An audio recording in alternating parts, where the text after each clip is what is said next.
What up, folks? What it do? Welcome to another episode of the Best Advice Ever podcast with me, your host, comedian Mike Goodwin, aka the Bowtie Comedian. Happy to have y'all along on the journey, on the ride. This is my podcast, and what I do on this podcast is basically give you an opportunity to kill some time in a very hilarious, positive, and hopefully instructive manner. I'm here doing what I do for you. If you're on your commute, if you're on the Stairmaster getting in those steps, I want to make that process just a little bit easier. And that's the purpose of this podcast. I'm for you. I'm for the people. I'm here to serve. And as I say that, I just was serving in the fine, fine city of Hilton Head, South Carolina, on the road. I was just on the road this past week. I was down in, again, the beautiful Hilton Head, South Carolina. I was doing an annual seminar for the South Carolina, let's get this right because I don't want to mess it up, School Boards Insurance Trust. So basically, these are folks that are over insurance policies and workman comp and risk evaluation for the majority of the school districts in the state, but not all the school districts. And they had a seminar and it was entitled Risky Business. So they wanted me to come and do my leadership and laughter keynote. A keynote that I really enjoy doing is probably one of my most, I guess, significant things in terms of what I've done with my career. My set is probably number one, but this keynote is top. It's probably number two because it's something I created. I created it, and I cultivated it, and I have been utilizing it and taking it and using it for corporations and organizations and schools. And it's been a hit. It's been well received. And I just recently spent some time down with the folks of the South Carolina Schools Boards Insurance Trust. So it's different members of different school boards that were there. And they talked about some tough topics that morning, especially the morning before I came up. I came up after lunch. Now, they were talking about active shooter scenarios. They were talking about risk management in schools, a lot of things, and how do you keep the school safe. That was the bulk of the content that morning. And I've done a presentation after someone talked about active shooting scenarios. And I shared my piece of advice. I'm going to share with you here on the podcast. Because nobody's going to share this. The experts aren't going to share this. This is some insights from a life of travel and experience. And so I shared with the group this morning. And this is what is so beautiful about having me as a part of your corporate events. Because I don't follow the rules. I'm not following the rules. I'm there for a specific purpose. That's to add value. That's to add humor. But I'm a wild card. You don't see anything I say coming. You don't have a clue. So the way that I opened my talk with the folks down in Hilton Head, I told them, I said, hey, I'm sure y'all covered some very important information as it relates to active shooting and scenarios of danger in schools. But I'm going to share with you a piece of advice that I'm sure that none of the experts would share. It's a gem that I would say 90% of the time will keep you safe. And the information and the advice that I gave them, and it's not even the best advice ever that I'm going to share today. This is just another nugget that I gave this audience. And I told them, if you ever find yourself, and you can use this too, out there listening, podcast listener, if you ever find yourself in a dangerous scenario, active shooting type scenario, follow the black people. Yeah. The black people will lead you to safety, man. I'm telling you, we are intuitive. We come into a spot looking for the exits. We have a spidey sense that, hey, something foul is afoot. Something is about to go down. Now, the only time that we don't fare well is when the active shooters are trying to shoot black people. Now that we don't have a fighter's chance in those scenarios. But if it's just a general, somebody is pissed off about being fired at the post office, or it's just a, hey man, I'm gonna get back at this organization, and it's not specific to black people, follow the black people. But if they are coming for the black people, you probably, if you're not black, you're probably not there. I know. This is terrible for me to joke about, but I am just keeping it 100 as the young people. I think the young people say. I don't know what the young people say anymore. But yeah, thank you so much for having me down at the Risky Business Seminar for the folks from the South Carolina Boards Insurance Corporation. No, Trust. Insurance Trust. And that has been my on the road situation.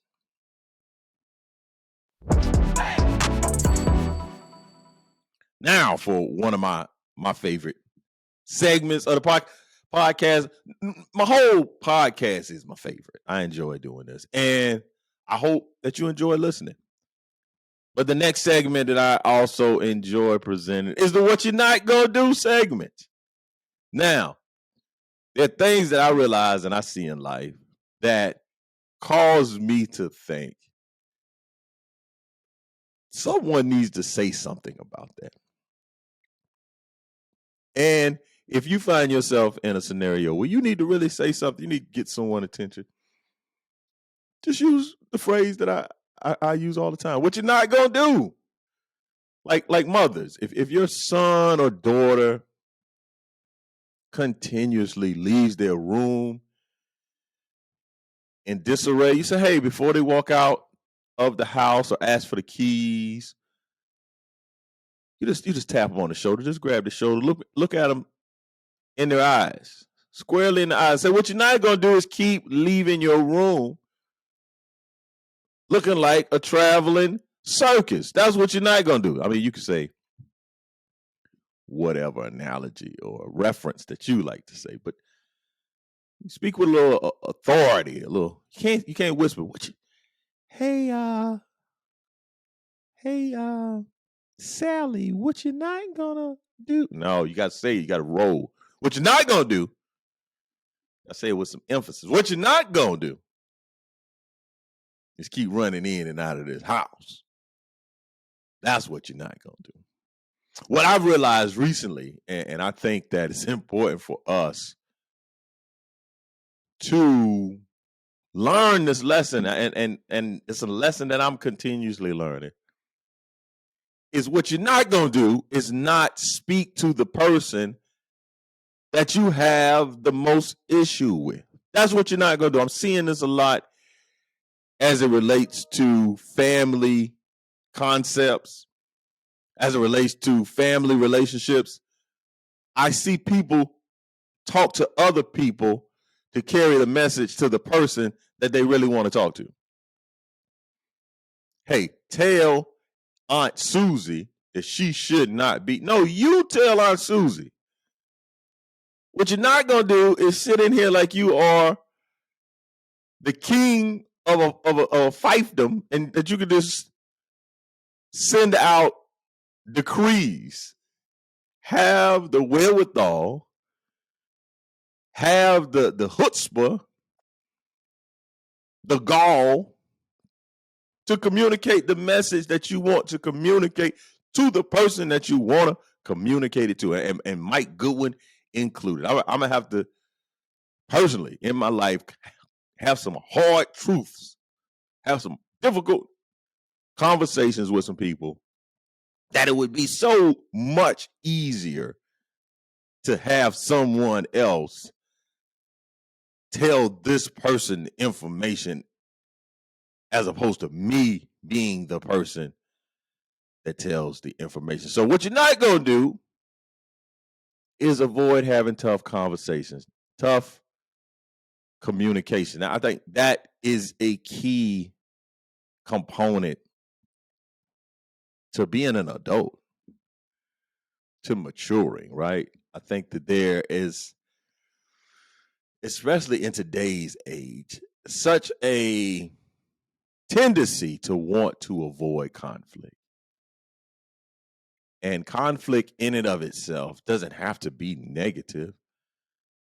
Conflict can be very productive. I'm learning that just because there's conflict, it doesn't have to be combative, right? It doesn't have to be aggressive. I can be firm. I can be compassionate. I can be loving in the conflict. And that's something that I haven't been great about over the course of my life. I've always come from the conflict position of war. I'm like, if we're having conflict, we're having a Vietnam type conflict. We're not having a diplomatic, have a seat at the UN table conflict where we just are speaking to one another about rules and resolutions. Now, if I have conflict, I'm in the jungle, face paint, machete, and M16 in hand. And that has not served me well. You know, sometimes people will say, so how's that working for you? That it's not. It has not ever worked for me. And so I realized that, and I'm making the adjustment. I often tell my sister, you know, I talk to her pretty regularly about kind of like my evolution, the evolution of Mike Goodwin. And if you know me personally, I'm a far kinder, gentler version of myself than I was, say, 10 years ago, 15 years ago. In times past, I was a tyrant or had tyrant-like disposition, right? I had a very shoot first, ask questions later. I was very to the point, jugular. I'm coming for your jugular, and it was a right or wrong. Winner takes all type of a position, and that's just for a number of reasons. There's just a number of reasons that I chose violence. If I woke up and I was presented with a scenario, I chose violence every time, even in my disposition. Maybe even if not one punch was thrown or any bodily harm was sustained, I still chose violence as a way to overwhelm the person. Because that's how I was trained. I was trained in the arts of chaotic confrontation. That's just what I knew. You know, I think I've made this analogy before about Bane. Like, I was born in it. I was shaped and molded by chaotic confrontation. I literally can remember and I don't know, maybe I'll get a visit from Peter or someone. But I literally remember as a child, we would have dogs, and they were not the type of dogs that folks have now, like when they have Instagram pages and there are bill of sales and there are shot records. Those are not the type of dogs that we had. I don't. This is a derogatory term. I don't even know if I can say the term anymore. It's 2022. Can we call dogs mutts, or has there been a movement that says down with mutts? The new term is doggy unidentified, a breed unidentified. You can't call them mutts. You gotta call them UDs, unidentified. I don't know where the D came from. It's UIs. But we had mutts, man. That's the type of dog and I don't even know how we would get the dog. I don't know if someone went and got the dog from a place. Maybe it was a dog where we would leave food out in a bowl and the dog would come by more than 3 days, and after that we put him on a chain and put him in the backyard. I don't know. I don't ever remember going to a place, getting a dog. I remember the dog and having the dog. We had one dog named Flash. Dog, I remember young Flash. It was a little black dog. It's the only one I can think about right now. But there's a number of dogs that have been in our residence, not in the residence, at our house, because we were not the inside the house dog family. We were backyard dog family, right?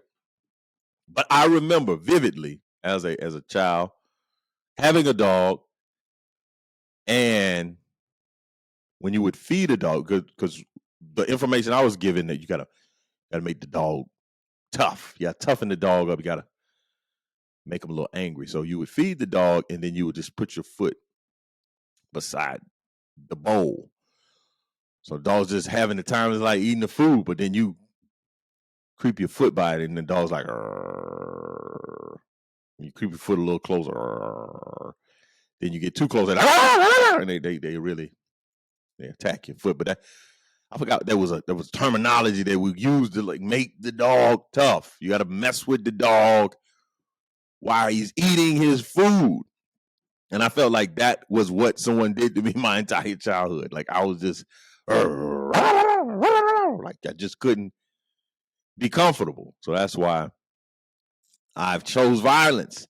But I'm making an adjustment. I'm looking at the man in the mirror. I've decided to change my ways. So what I'm not going to do is, even though I may have conflict to address, I don't have to address it with the sword. I can address it with diplomacy. Yeah, I address it with the snacks as opposed to the sword. But what you're not going to do is a segment I enjoy. And there's some news topics that I often see. So here's one from Lincoln, Nebraska. An investigation into the theft of this summer's several semi-trailers loaded with frozen beef from the state has led to arrest and uncovered a multi-million-dollar theft ring targeting meat packaging plants in 6 Midwestern states. Federal authorities said this is in Lincoln, Nebraska. Folks out here stealing the meat. The first thing I thought about when I read that story is, where's the beef? That was a Wendy's commercial back in the 80s, I believe, where they were kind of comparing different fast food restaurants. And so the woman would drive up, it was a little elderly white woman to drive up to the fast food restaurant, and they would give her the burger, and she'd look at it and say, where's the beef? And that's what I'm thinking about. These folks out here stealing frozen beef. Come on, man. What are we doing? What are we doing? Here's another story I found to be quite interesting. This is in New Jersey, Toms River. A red-tailed hawk that flew into a branch of the Ocean County Library continued to elude capture Thursday and forced the library to close early. Can you imagine hanging out in the library, working on your thesis, and a red-tailed hawk just, I don't know if that's the noise that the hawks make. You are in there working on your trigonometry homework. Patrons of the library, unfortunately, we will have to close early due to the fact that there is a red-tailed hawk terrorizing our patrons. Come on, New Jersey. What you're not going to do is not have a tranquilizer behind the desk. You should have everything at a library. I'm talking about you should have a marksman. There should be a librarian that is a marksman level shot. Because you got to put people to sleep in the library, man. Sometimes folks get a little unruly, a little belligerent. You got to hit them with the tranquilizer, man. I would approve of this. I would approve of training librarians that have tranquilizer guns in the branches. So when hawks or drunk people or folks that just come in and show their natural born behind, you're like, okay, sir, could you walk a little closer? You know, with that tranquilizer gun. Have it locked and look. I think they should have those in banks. Folks out here robbing banks, they should be like inside of the wood. So when the folks come up to the teller, there should be like there's a little opening that you just move and you hit a button and a little tranquilizer needle go right out into the thigh area. What are you talking about? Give me the money. I probably should have went into security. That's what I think. I've missed my calling, man. I'll keep you safe. My good one will keep you safe. You can guarantee that. You hear that? You hear that hawk? Now we meant to. There's no safe landing, and you get tranquilized in the sky. There's no safe landing for that. All right, folks. We have reached the segment of the podcast in which this podcast is named for. The Best Advice Ever podcast. Well, I'm about to share with you a piece of advice that I would deem as some of the best advice ever that I've received. And it's a simple, I guess, a phrase or a statement. And I use it also in my leadership and laughter keynote presentation from time to time. But the phrase is, if you want to go fast, go alone. But if you want to go far, go together. And that's the advice for the Best Advice podcast ever today. If you want to go fast, go alone. If you want to go far, go together.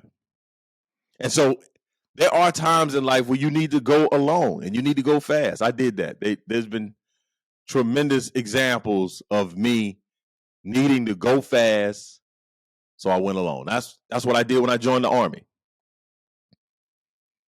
I joined the Army. I told you the story of how I came to the decision to join the Army. But I joined the Army and it was just me. I didn't, there are many, I've heard stories of folks that joined the Army with a buddy, that joined the Army with a friend. They both were talking and it was like, hey, I was going in the military. Oh, I'm going in the military too. Let's do it together. Let's go on the buddy pass. I didn't go on the buddy pass.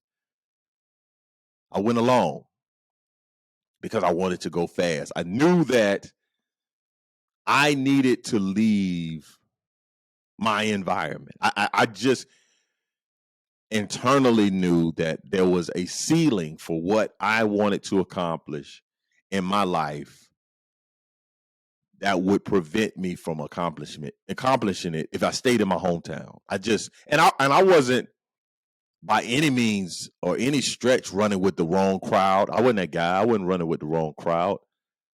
I wasn't doing things that were detriment to my future. I wasn't doing anything that if I stayed in Camden, the outcome would have been disastrous. That wasn't the case. I just knew that if I stayed in Camden, I couldn't go fast. And I wanted to go fast. I wanted to go light speed fast. Like I had a vision for what I wanted life to look like, and I knew that could not take place where I was. And I didn't need it to happen incrementally. I needed to happen in the snap of an eye. I just knew that, number one, I didn't see a future for myself in my hometown. I didn't necessarily see a future for myself separate from wanting to go to college. That was the future. That was the aspiration. I knew I wanted to go to college and be in college as a full functioning college student. At that moment in my life, that was the vision. I didn't want to go to college and have to work a full-time job, sorta. I didn't want to go to college as a commuter. I didn't want to go to college just to take classes and then I would live at home and I would go back and forth from my hometown to Orangeburg. I knew that wasn't what I wanted. I wanted, man, I had a vision. I saw folks playing hacky sack on the lawn. I saw folks sitting under trees reading books. In my brain, college looked like a portion of a different world where they were Mr. Gaines in the cafeteria, and there were fraternities and sororities, and there were very difficult professors that you would have to take. And there were late night study sessions. And I had a vision for these things, and I knew I could not attain them in my hometown. And I had to go fast. So if you want to go fast, you got to go alone sometimes. You have to figure out what it is that you're aiming for. And then once you get those coordinates in your sights, you got to go fast. You can't walk. You can't lollygag. You got to get it. And so that first part of the best advice ever, there are moments in life where you got to go fast. When I went to college, so once I made it through the Army experience, I went to college and I knew I had to go fast. Because again, I think one thing about me, at every point in my life, I've never had the picture has gotten clearer the older I've gotten. So when I was 18, I just knew I wanted to go to college. I didn't have a specific college. At one time I did, but I wasn't a good enough student. And it really is embarrassing because you didn't have to be that great of a student to get in this particular college. But I was a trash student. Academically, trash. I'm talking about on the curb in green garbage cans, trash.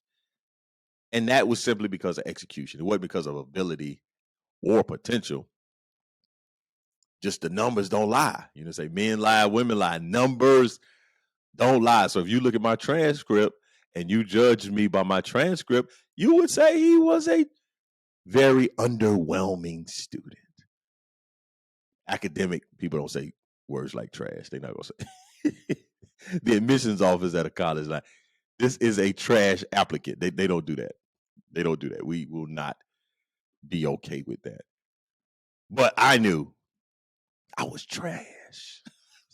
So I always had a vision of where I wanted to go, what I wanted to do. So after high school, I wanted to go to college, but I wanted to go to college I wanted to experience college in a very collegial manner. I wanted to be all the things, like they say, I wanted to live in the dorm. I spent 4 years on campus as a college student. I never wanted to live off campus. I worked as a resident assistant for 3 of those years. I think I might have been an RA my second semester of my freshman year. Now we gotta go back and check the records. If I wasn't, maybe I wasn't. Maybe I started my sophomore year as a resident assistant. But I had no desire to get off campus. My boy, Trey Brave, he was off campus the 4th week of school, I would think.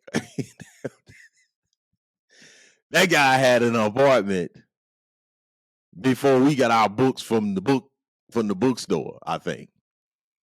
So I would go and vicariously live off campus over at his crib, but I was not in any way, shape, or form trying to move myself off of the yard. I was going to spend 4 years in the dorms, was committed to dorm room living.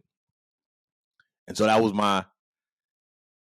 so I had those types of visions of what I wanted out of my life. And it wasn't always particularly clear, but I always had a big goal that I was moving towards. I wanted to go to college. Then after that, I wanted to go to graduate school. Wasn't all the way certain of what I knew what a master's degree program I was in, but I didn't know what program I wanted to work in. So I have a master's in higher ed administration, student personnel services. It depends on the program that we're talking about. But the goal that I was trying to accomplish was to work on a college campus. At some point, I had the conversation. I started off my freshman year. I majored in exercise science. I thought I was going to become a personal physical trainer, more so like a person that was a strength and conditioning type person, or someone who worked with sports teams. I was wrapping ankles and making ice bags. Like that was, I thought, kind of where I wanted to land. I wanted to land, but I wasn't even clear there. I didn't understand, strength and conditioning programs at that time. I knew I think vaguely I knew I wanted to work with sports teams, whether that's college or pro. That's kind of where I was floating. Then that first semester, they took me down to the training room, and all we did was wrap ankles and make ice bags and do these type of muscle relaxation activity. I was like, no, man, I can't be in a training room. And at this point, especially freshman year, we were kind of interning with different sports teams. So I was working, I think, with the soccer team, and we wasn't even that good to wrap ankles. So we really wasn't wrapping the ankles of the athletes. We were kind of practicing on each other. And the more senior students or the upperclassmen were actually wrapping the ankles, or the professional sports trainer that the school had hired. That's the person who was doing it. So at that moment, I was just getting coffee for the most part. I was doing the version of getting coffee in dry cleaning in sports exercise science. So I just didn't really have a full grasp of what that looked like. So I got a little disillusioned. I was like, man, I want to work with people. I don't want to just be putting ice in bags and setting up the training room and taking carts to the practice fields. I couldn't see beyond what I actually was doing at the time. So I was like, oh man, I need to change my major. And at this point, I knew some folks that were political science majors. I was in my brain thinking I was going to get into a life of advocacy, work with establishing laws and advocating for the disadvantaged and the underrepresented. I kind of maybe somewhere along that mindset of working in corporations and working in law. So I kind of gravitated to, okay, political science, possibly go to law school. But then that didn't come into fruition. But that's another story for another day. But what I really want to communicate is that if you want to go fast, go alone. You have to go alone. It reminds me of the story. I ran track in high school, and so we had the different track meets at the time. There was something called the Spring Valley Invitational. Spring Valley High School is a pretty big high school here in the state of South Carolina and Columbia. Shout out to, I think they are the Spring Valley Vikings, if I'm not mistaken. And so my freshman year, I joined the track team with Coach Stratford. Now, Coach Stratford was one of my all-time favorite teachers and coaches. If you know Coach Stratford, I could imitate Coach Stratford to a T. People, even in comedy, people often ask me, do I do voices? I don't do voices. I do voices of people that I know and that I spend time around. And I really haven't done it a lot over the years, but when I started comedy, but as a younger person, I would just emulate teachers. And Coach Stratford had this very interesting voice. I think Coach Stratford is from South Carolina, but he didn't say the word practice. He used to say practica. And I haven't done his voice in a while, so I'm gonna try. Hey, you guys, I don't understand. You need to come out to Practica. I don't know why you guys don't want to come to Practica.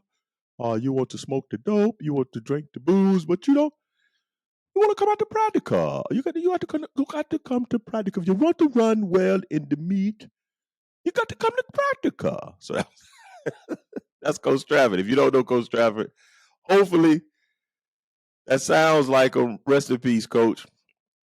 But Coach Henry Stratford, was the track coach my freshman year, and he would really, he was a very interesting guy. He wasn't a yelling, screaming kind of guy, but Coach really, I think, started me under the mindset of the growth mindset, because Coach was always telling you could do more than what you were doing. Like, so when you joined the track team at our school, I don't know how other schools were, but you just couldn't run one event. Maybe if you were like a football player, you could come out and maybe just run sprints, but those guys didn't really last long on the track team. Like, we would have like fast football players come out, but they would not make a whole season because Coach didn't care to have you just in one event. Now, the event that you could just do those events was the shot put and discus. Like, if you're doing shot put and discus, you didn't have to do running events. But if you were a runner, you were running multiple events. So when I first started, I was long distance. So I would run the mile and the 2 mile. And if you ran things lower than the mile, he would have you running the 800, the 200. You may be on a couple of relay teams, but then he would even have you in some field events. So I ran the mile, the 2 mile, and I jumped the high jump. Coach didn't care. Coach, you were going to do multiple things. So, Coach, I was just, if you were going to be on the team, you just weren't going to run the mile and then just chill. Like, you're going to run the mile, you're going to run the 2 mile, and then you need to find a field event. So I was jumping high jump. And I remember the Spring Valley Invitation. This is talking about if you want to go along, go fast. And in track and field, unless you're running on the relay team, you're going alone. You are all by yourself. And so Coach, I found this out later, Coach would sign us up for these invitationals that we didn't qualify for, because the invitational, it has it in, you have to be invited. And so there was a prerequisite time that you had to have ran to make it into these races. And I never run track before. So I get to practice, and Coach like, yeah, you go run the mile and the 2 mile in the Spring Valley Invitational. I didn't know that these were some of the best runners in the state. I did not know this. So I get to the Spring Valley Invitational. And I get on that line and I'm running the mile. And I'm gonna tell you this at the beginning. I ran the best time I ever ran. There might have been 30 contestants on that line, 30 race runners. And when I was done, it was the fastest I had ever run. I mean, I'm talking about by maybe even 30 seconds. Like I was sub 500. I think I ran a 5:26, if I'm not mistaken. Maybe it was something close to a 5:30. And I think before that, my best time may have been 5:50, maybe more 6. But this particular day, let's just say we could probably go back and find it. But let's say I ran a 5:24. Best time I've ever ran in the Spring Valley Invitational. And I came in dead last. Yes, sir. Dead last. I'm talking about last with people clapping last. Like not last like me and a guy at the end were kind of battling for. No. All the runners have been done. They've been finished. They ready for the next race. And they like, oh no, it's a cat with glasses on out there running really, really fast. But there's nobody else out there with him. And I always think about that, especially when I talk to young people, because sometimes folks are like, their best is good enough. And I'm like, no. Sometimes your best is not good enough. Sometimes your best is the worst of the best. And that was my experience with the Spring Valley Invitation. I went fast. People, this is the fastest I've ever run. It was dead last. And that gave me great perspective on what I thought my skill set was and what others needed. So there's times where I am the best, but I'm not the best for this particular opportunity. So if you want to go fast,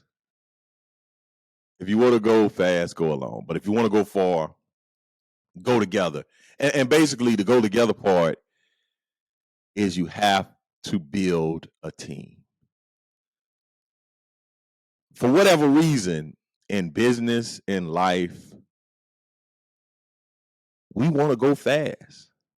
And even if we don't want to go fast, we want to go alone. But I'm here to tell you, if you want to go far, you have to go together. You have to build a team. If you want sustained success, build a team. My pastor says, he used the analogy of driving a bus. He's driving the bus and he wants the right people on the bus. And if the people need to get off and people need to get on, he's fine with that, but he's going to keep driving the bus. And so I would encourage you, if you want to go far, you got to go together. You need to build a team. You need to collect allies and support. And you need to collect resources, human capital. You need to help. You need help. You cannot go far alone. You can go far fast, but you can't go as far as you can go if you were with a team. And so hopefully what I shared today has resonated with you as it relates to the best advice ever. Build a team. If you want to go far, go together. I think about, like, I'm a huge basketball fan. And in barbershop conversations, online debates, folks are always going to talk about who's the GOAT. LeBron, MJ, Kobe. But no one asks who was the glue. Dennis Rodman, Joe Dumars. Derek Fisher, who was the glue? We always want to talk about the GOAT. Who's the glue? You know, the glue's the team. The glue is the folks that you assemble around you to make you the GOAT. It's my desire that you are the GOAT, that you're the GOAT in whatever endeavor that you're in. I want to be the GOAT, but I want glue. I want some stuff that could keep this thing together. So you need a team. You need to figure out who are the unsung heroes. What are some responsibilities that you need to get off your plate so that you can do more GOAT-like activity? A lot of times, I'm in this particular predicament now. I'm doing low income generating things because I've always done them. But what I need to do is develop the team so that I can have other people do the things that will allow me to focus on the things that the GOATs focus on. I was having a conversation with a family member this weekend, and I really didn't know how to say this when I was talking to the person. But what I thought about after the conversation was this particular person wanted me to do mailroom activities, and I'm in the C-suite. And the person was saying, like, why don't you come down from the C-suite to check on the mailroom folks? Or not even to check on the mailroom, to work in the mailroom. And I didn't know how to say that, hey, I'm far beyond working in the mailroom. Like I'm thinking about how can I improve the organization for the folks that work in the mailroom, for the folks that work on the 4th floor, the 3rd floor, whatever floor. Like I'm at the C-suite level. I'm at the level where what I'm doing and what I'm creating and thinking about, I don't know what slot that magazines go in. I have no desire to know how much postage costs. But that seems insensitive, right? That seems as though you cold-hearted. Cold-hearted player looking through his eyes. I don't know what song that is, but you seem like you don't have any sympathy and empathy when you say, "Hey, man, I don't work in the mailroom. I'm not going to. I have no desire to. I'm at the C-suite. I'm thinking at a level that generates wealth. I'm not trying to keep a job." So today's the best advice ever. Hey, if you want to go fast, go alone. And there are times that you need to go fast and you need to go alone. But if you want to go far, go together. Build your team. And hopefully that resonated with you today, because that was the best advice ever on the Best Advice Ever podcast. We have reached the segment called Ask the Bowtie. If you want to send in a question, please email your questions at info at comedianmikegoodwin.com. Again, that's info at comedianmikegoodwin.com, and just put the subject, Ask the Bowtie. So today's question, I have time for one. And the question is, how did you get into doing keynote presentations? Excellent question from Sarah in Greencastle, Indiana. Sarah, great question. Thank you so much for asking. How did I get into doing keynote presentations? Basically, what happened, I need to come back. I'm going to do this in the future. I'm going to tell you my first keynote experience. And that experience caused me to say, no, I'm not a keynote speaker. So I'm not gonna tell that story now, but I'll make a note to revisit telling that story in the future. But what caused me to get into doing keynotes as of late, or within the last 5 to 6 years, was as you know, I'm a clean comedian. I do clean comedy, or my comedy is clean. I think I do comedy, and by virtue of who I am, it comes out in a clean type of way. So, but anyway, I over the course of my career started getting invited to do corporate opportunities, corporate shows, corporate events. I was doing luncheons and seminars and workshops and retreats for organizations. And I would come in and I would do my set. I would come in and do comedy as a segment of their program. So it's after lunch, I would do comedy. So it wasn't a presentation or by any sorts. It was just like, hey, most times when folks introduce a comedian, they'll say, hey, we wanted to do something a little bit different. Wanted to try something new.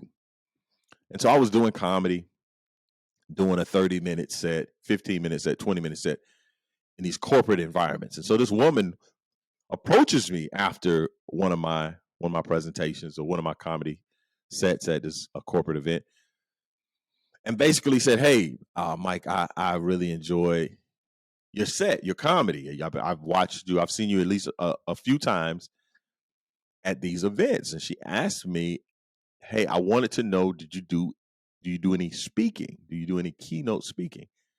Now, at this moment in time, I did no keynote speak. I was a comedian. I was funny man Mike. That's all I was wanting to do, trying to do. You can hire me. I'm coming and I'm telling these jokes.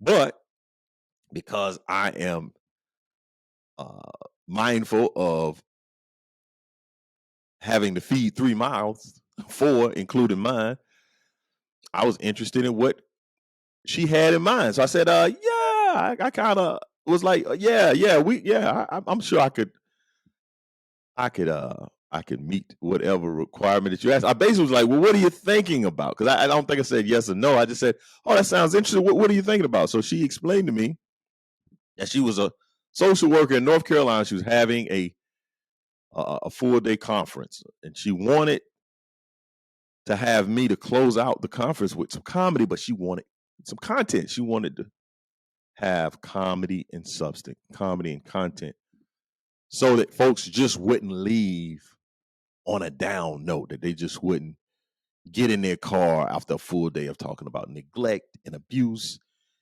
and all these type of topics. And so she told me when the date of the event, it was some months away, and I'm a college educated guy. I'm sure I could figure this thing out. So I said, yeah, let me go back and look at my notes and see what I can put together for you.